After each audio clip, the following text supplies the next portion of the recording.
नमस्कार। हम गणित। आज हम बातचीत करेंगे हमारे नक्षत्रों की श्रृंखला का सातवां नक्षत्र पुनर्वसु। पुनर्वसु नक्षत्र में भी चार चरण पाए जाते हैं।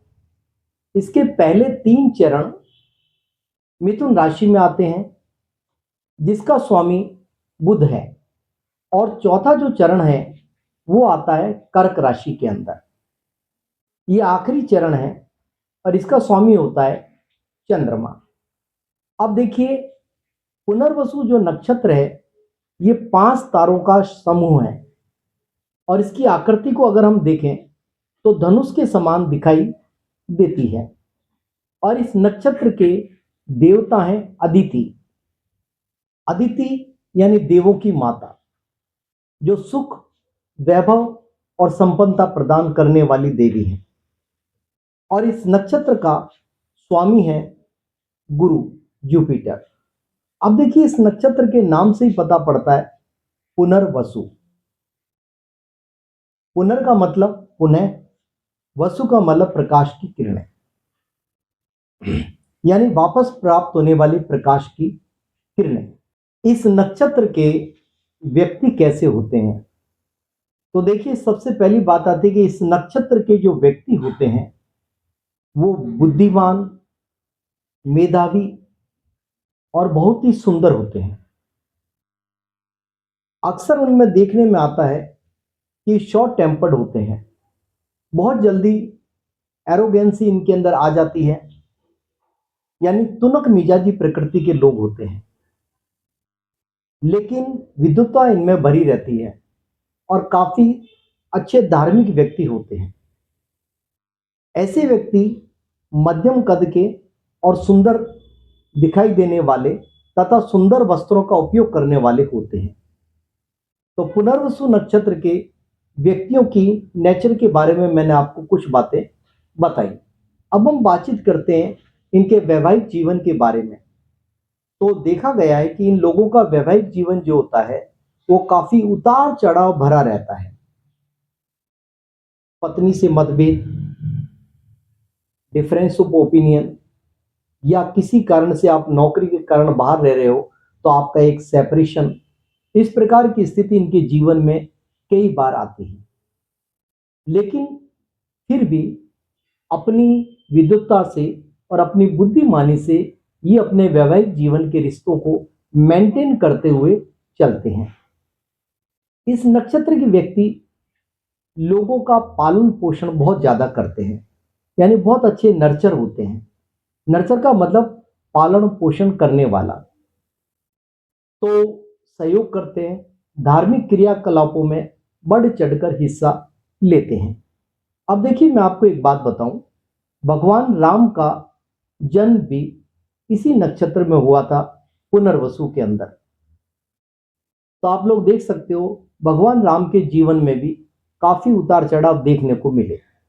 यद्यपि इस नक्षत्र के जो जातक होते हैं वो एक उच्च कुल में पैदा होते हैं। अब आज के समय में हो सकता है कोई व्यक्ति वैभव, संपन्न और सामाजिक रूप से प्रतिष्ठित परिवार में पैदा होता है, तो वह भी पुनर्वसु नक्षत्र में ही आता है।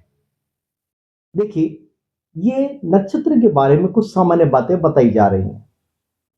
वैसे तो सभी नक्षत्रों का अपना अपना महत्व है, इसका भी अपना एक महत्व है। इस बारे में मैं आपको एक जनरल प्रिडिक्शंस इसके बारे में दे रहा हूं, इसलिए इसको कहीं पर भी आप अदरवाइज ना लें। अब देखिए, ये जो नक्षत्र वाले जो लोग होते हैं बहुत सौम्य प्रकृति के भी होते हैं, लेकिन तुनक मिजाजी वाली प्रकृति तो इनमें पाई जाती है। इस नक्षत्र का गण देव है और वर्ण वैश्य है। इस नक्षत्र के जो महिलाएं होती हैं वो काफी सुंदर होती हैं और कला प्रेमी होती हैं। हो सकता है सौंदर्य कला में, नृत्य कला में, गायन कला में निपुण रहे। इस नक्षत्र के लोगों को जो व्यवसाय करने चाहिए, अब हम उनकी बातचीत करते हैं। तो देखिए, ऐसे लोग बहुत अच्छे शिक्षक, प्रोफेसर, गणितज्ञ, ज्योतिषी आदि होते हैं। अगर गणितज्ञ है तो सीए और अकाउंट्स का काम भी कर सकते हैं। लेकिन इन लोगों को एक बात का हमेशा ध्यान रखना चाहिए कि पार्टनरशिप में कभी भी व्यापार ना करें, क्योंकि पार्टनरशिप इनके जीवन के अंदर बहुत ज्यादा फलीभूत नहीं हो सकती। इसलिए अपना सिंगल बिजनेस करें। और दूसरी बात एक और आती है कि इनके जीवन में तरक्की 32 साल की उम्र के बाद में मिलती है।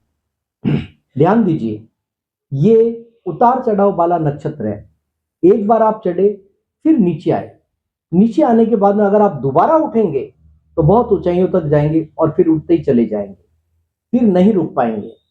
तो एक बार तो इनको अपने जीवन के अंदर, व्यापार हो चाहे नौकरी हो, उसके अंदर नीचे आना ही पड़ता है। तो इसलिए उतार चढ़ाव वाला जीवन तो रहता है। लेकिन अक्सर ऐसे लोग कई बार व्यापार को छोड़ के नौकरी में जाते हैं और नौकरी को छोड़ के व्यापार में जाते रहते हैं। तो थोड़ा सा ध्यान देने की आवश्यकता है। डिटर्मिनेशन करिए, फोकस करिए अपने काम के ऊपर, जो आपको तरक्की देगा। अब इनकी आखिर में एक इंपॉर्टेंट बात, ये लोग माता पिता के अच्छे भक्त होते हैं और गुरु के भी बहुत अच्छे भक्त होते हैं। यानी माता पिता और गुरु तीनों का सम्मान करने वाले होते हैं। आशा करता हूं आपको मेरा वीडियो पसंद आएगा और आपसे सविनय निवेदन कि आप मेरे चैनल को सब्सक्राइब करिए, शेयर करिए, लाइक करिए और अपने अच्छे और बढ़िया कमेंट्स दीजिए। धन्यवाद।